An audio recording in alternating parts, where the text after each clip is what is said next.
6 centimetre माप के एक रेखाखंड को प्रकार और पटरी की सहायता से दो बराबर भागों में विभाजित कीजिए। तो हम सबसे पहले यहाँ पर 6 सेंटीमीटर की रेखा खींच लेंगे अपनी पटरी में से। कितनी ए बी, ये कितनी सेंटीमीटर रेखा खींचेगी हमारी 6 सेंटीमीटर। फिर देखते हैं 6 सेंटीमीटर पटरी प्रकार की सहायता से दो बराबर भाग करने हैं। कितने भाग करने हैं इसके? दो बराबर भाग।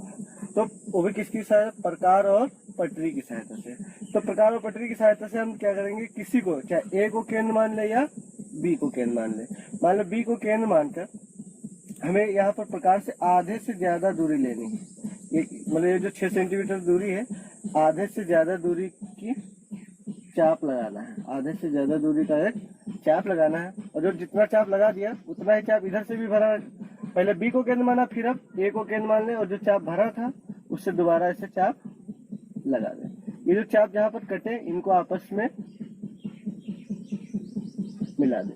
तो ये जो हमारी दूरी होगी ओ केंद्र, ये 6 सेंटीमीटर का दो बराबर भाग हो गए। यहाँ पर ये जो यहाँ पर जो कटान बिंदु से जो आपस में पटरी के रखकर मिलाते हैं, तो यहाँ पर जो आता है ये हमारे 6 सेंटीमीटर के दो बराबर भाग हो गए। प्रश्न नंबर 2, 3 सेंटीमीटर त्रिज्या का एक वृत्त जिसका केंद्र O है अपने अभ्यास पुस्तिका, यानी पहले हम प्रकार मतलब पटरी से 3 सेंटीमीटर खींच दें, फिर हम इसको एक प्रकार में दूरी भरकर और हम वृत्त तैयार कर दें। फिर क्या करना है हमको, इसमें दो जीवाएं ए बी और सी डी खींचे। जीवा उसको कहते हैं जैसे कोई वृत्त है, वृत्त की परिधि पर दो जगह से जो छुए ये क्या है? जीवा। चाहे इधर को खींच दे, क्या है? जीवा। तो हमको इसमें दो जीवाएं खींचनी, कौन कौन सी? ए बी और सी डी खींचिए, जो आपस में समांतर ना हो। समांतर कहते हैं ये, जैसे ये रेखा है समान अंतर हो उसे समांतर कहते हैं। तो क्या कह रहा है इसमें? समांतर ना हो। तो हम मान लो खींच देते हैं, मान लो ये खींच दिया ए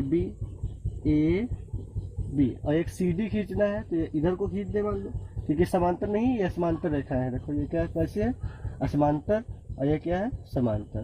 तो इसमें क्या कह रहा है? आपस में समांतर ना हो।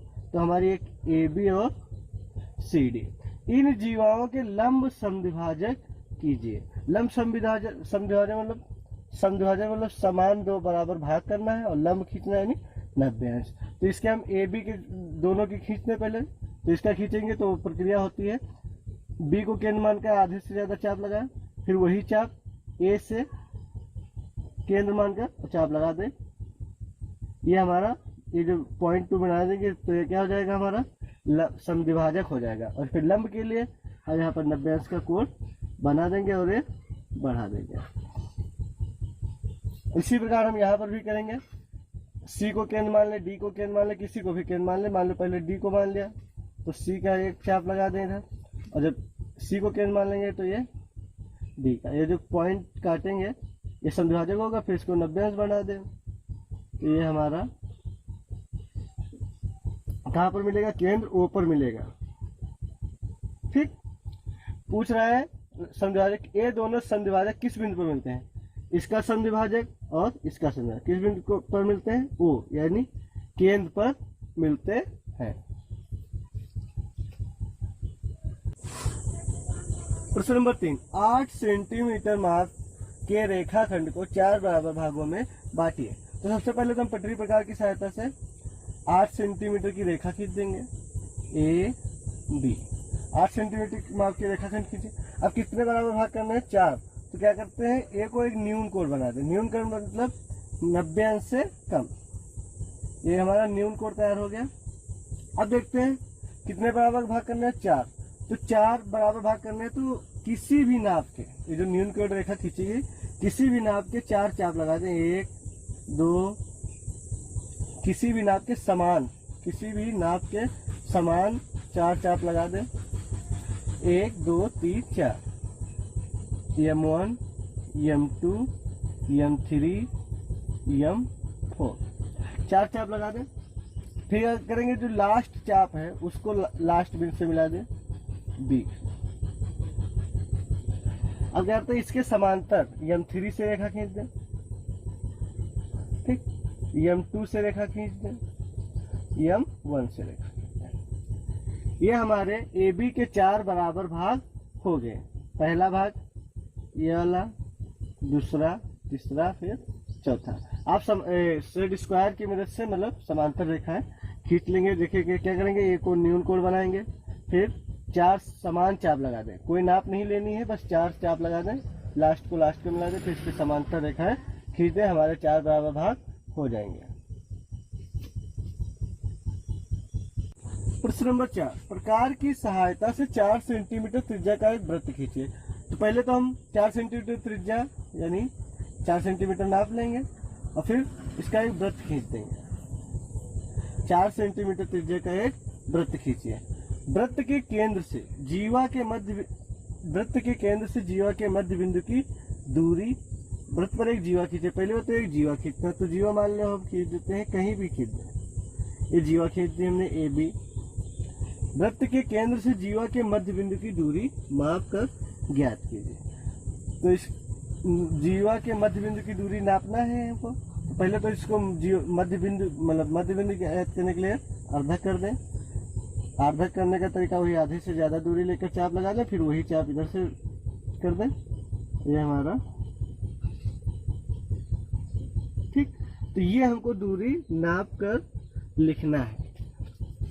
अब ध्यान रखिए, ये केंद्र की, ये जो मध्य बिंदु है और ये जो केंद्र, ये एक ही रेखा पर जाएगा। ठीक। अगर क्वेश्चन कह रहा है मध्य बिंदु की दूरी माप कर ज्ञात करिए, तो केंद्र और इसके मध्य बिंदु की दूरी माप कर हमको ज्ञात करना है। इसका आंसर फिक्स नहीं होगा। कोई स्टूडेंट लिखेगा तो वो जीवा मान लो यहाँ पर बनाता है, इतनी छोटी जीवा। ठीक। लेकिन देखिए यहाँ पर भी देखिए इसका मध्य बिंदु ही है। ठीक। तो अब ये इसकी केंद्र और जीवा के मध्य बिंदु की दूरी ये बढ़ जाती। ठीक। या मान लो कोई जीवा यहाँ पर बना दे, तो ध्यान रखिए इसका माप आंसर फिक्स कोई नहीं होगा। अपनी कॉपी पेन में नाप लेंगे, जितना भी है आ जाए वही हमारा आंसर लिख देंगे। प्रश्न नंबर 5, 4 सेंटीमीटर का एक रेखाखंड पी क्यू खींचिए। 4 सेंटीमीटर का एक रेखाखंड खींच दिया पी क्यू, कितना 4 सेंटीमीटर। फिर देखते हैं इसका लंबार्धक कीजिए। लंबार्धक मतलब अर्धक करना है और लंब खींचना है। लंब मतलब 90 अंश का बनाना है और अर्धक करना है। तो अर्धक करने का तरीका वही, आधे से ज्यादा दूरी, फिर वही चाप इधर से, और ये हमारा अर्धक हो गया। अब लंब खींचना है यानी ऊपर को बढ़ा लेंगे कि लंबार्धक कीजिए जो पी क्यू को डी बिंदु पर काटता है। ये कौन सा बिंदु है? डी बिंदु पर काटे। क्या पी डी बराबर क्यू डी? क्या पी डी बराबर क्यू डी? पी डी बराबर क्यू डी, हाँ बराबर है। देखिए पी डी ये वाली और ये, जब इसको नापेंगे तो 2-2 सेंटीमीटर आएगी, क्योंकि वो तरीका होता है रेखा को समद्विभाजित यानी बराबर विभाजित। फिर कह रहा पुनः पी डी त्रिज्या का एक वृत्त खींचिए। पी डी त्रिज्या का एक वृत्त खींचिए, यानी ये पी और डी, इसको त्रिज्या मान लें और इसको वृत्त खींच दें प्रकार से। ठीक।